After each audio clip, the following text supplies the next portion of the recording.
Everything is the domino effect. When you're that person that has emotion, like you can tell how somebody's feeling, and you feel like, I should ask them how their day's going, and you don't, there's a price to be paid. You think that, oh, somebody else would do it. Nobody else sees the world like you do. That's what it means to be chosen. You were chosen for that moment in time, and you let it pass.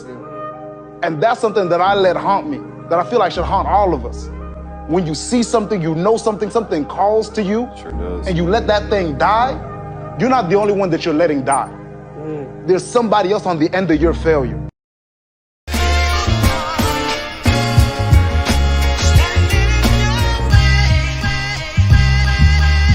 Now I will never be your hater, I'm your biggest fan. I hope it falls into place just how you planned it. Life could put you in a pickle, just make sure it's kosher. Lean on me like Bill Withers until you smell the roses. What's happening, fam? L.A.R. movement still moving. Subscribe or die trying. You see the thumbnail. More importantly, you see the clip. Get this book on Amazon. Yo, we need to talk about this, but I'm going to take it from a little bit of a different perspective. Because I'm going to ask the question, how many people have y'all let die? How many black men have you let die? See, just people, black men, I'm going with all of these things. I'm going to tell you why. Because when it comes to empathy for people and seeing people going through stuff, people don't want to admit it, but y'all have like biases. Your biases come into play, whether it's race, whether it's age, whether it's gender, whether it's class. So you can see somebody going through something, and we treat people's pain like celebrity. I'm gonna use a celebrity for another thing in a minute, but you gotta fit a certain archetype for me to care about what you're going through. Yeah, I might be able to see what you're going through, but where do you fit in society's totem pole is gonna actually dictate if I should respond to you. And the reason why I brought in the black men is because for somehow reason the world needs us to have more empathy than the rest of the world. The world, I remember seeing you as a kid and you were going through it and I saw you suffer and I wouldn't help you. I wouldn't give you an encouraging word. As a matter of fact, I tried to kick you while you were down. But now, brother, I'm going through something and I need you to show me some of the empathy because I know you have it in you that I did not show you. You should be the bigger and better person and help me to help me. And we don't want to talk about like, oh, it's supposed to break my heart when I see somebody going through something and I don't help them. That's what it's supposed to do. But let me ask you something. It didn't break yours. I remember it didn't break yours. As I recall, you smiled about it. Now sometimes people have a nervous smile where they smile when they shouldn't be smiling. I get all that. With time you figure out if somebody was gleaning at your suffering or if they didn't know what to do and they just smiled. I get all that. But I'm talking about people who like I think you about to crash. Thank you, Jesus.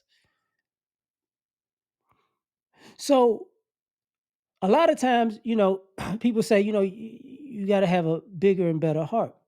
Be the bigger person, be the better man. And it's like, to who? To who? Let me explain something to you. And some of y'all don't look at it this way, and I get why. You like to be religious people and Christians. Did it ever cross your mind that the people who crucified Jesus, who plotted to crucify Jesus, who put him up on the cross, they enjoyed his suffering? Did it ever cross your mind that those people knew he did nothing wrong and knew he had a heart and knew he did all the right things and they enjoyed his suffering? You remember, if you read you had that story, and then when the ground cracked, and I think in a temple of the church fell, one of the priests was like, oh, he is the Son of God. It's too late now, bro.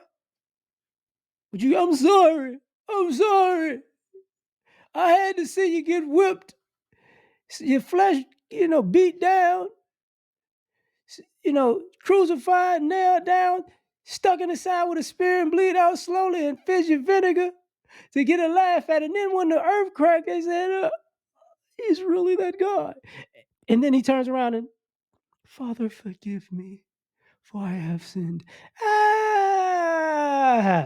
I'm not calling everybody Jesus. What I'm trying to say is people reveled in Jesus' suffering, enjoyed it. And you got to understand, everybody has a heart, but everybody doesn't use it in its proper way. People use it in their own selfish way. It's their heart to use. Thus the old judgment, of Anubis, the heart weighing against the feather. So a lot of y'all don't take it into consideration, but what you create is a world of people who you stepped on at their lowest point or at their breaking point, and they made it after that. What you've created is a world of those people who look at the rest of the world and people like, oh, now you're going through it. Oh, interesting. Doesn't it hurt you to see me suffering?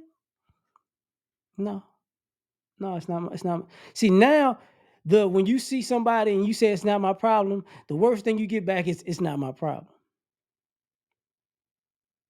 And people think forgiveness is, forgive people. I'm a fan of forgiveness.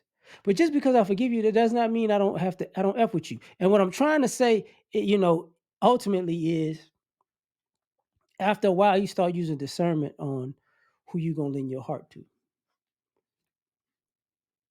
Even if you have the gift to see what's going on, it's like, Because over time, you realize, what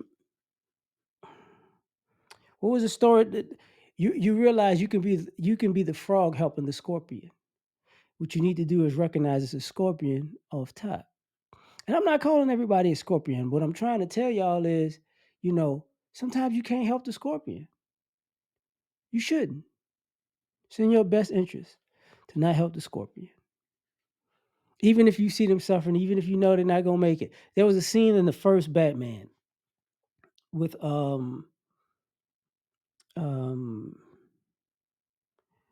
was Batman versus Ra's al Ghul or Raj al Ghul, however you want to call it.